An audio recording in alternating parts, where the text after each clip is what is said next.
जय श्री राम, जय बागेश्वर धाम। नमस्कार दोस्तों, मेरा नाम है बलराम। आज मैं आपको दक्षिण भारतीय शैली में बने हुए मंदिरों की कुछ विशेषताएं बताना चाहता हूं। जब कभी आप किसी दक्षिण भारतीय मंदिर में जाते हैं तो उसके कुछ प्रमुख खंड होते हैं। उन खंडों को जानना उतना ही आवश्यक है जितना कि आपका मंदिर के दर्शन करना। जब कभी आप इस मंदिर के खंडों को जानेंगे तो आपका मंदिर का दर्शन का जो अनुभव है वह एक अलग स्तर पर आ जाएगा।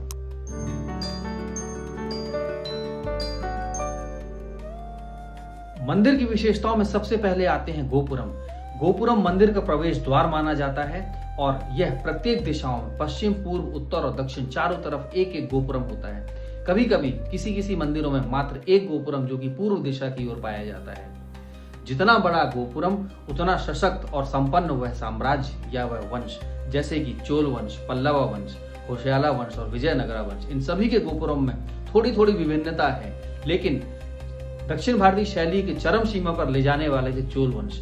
चोल वंशों द्वारा बनाए गए गोपुरम बहुत ही बड़े और दिव्य हैं। इन पर पत्थरों पर उकेरी गई नक्काशियां देवी देवताओं और पौराणिक कथाओं देखते ही बनती हैं। कुछ गोपुरम में विभिन्न विभिन्न रंगों का उपयोग होता है और कुछ गोपुरम सफेद हैं। गोपुरम के बाद आते हैं मंडप।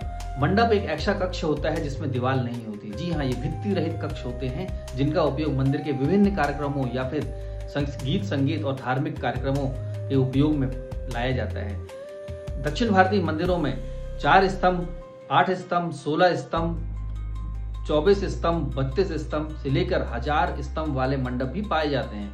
क्या आप जानते हैं 1000 स्तंभ का मंडप किस मंदिर में है?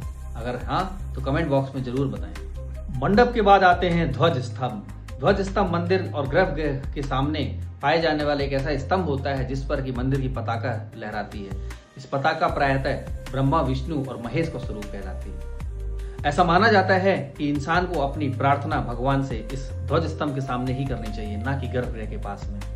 गर्भगृह में तो आपको सिर्फ ईश्वर का नाम लेना चाहिए।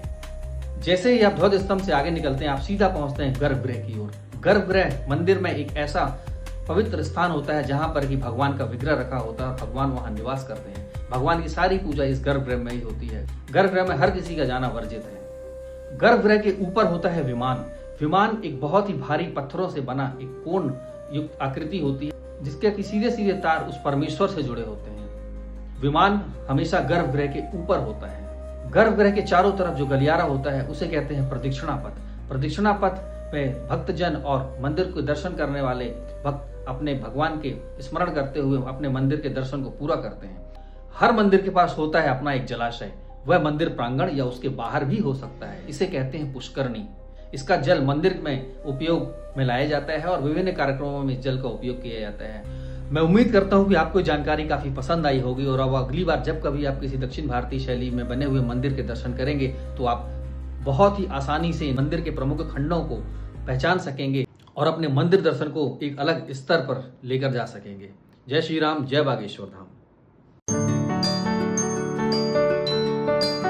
जय श्री राम, जय बागेश्वर धाम।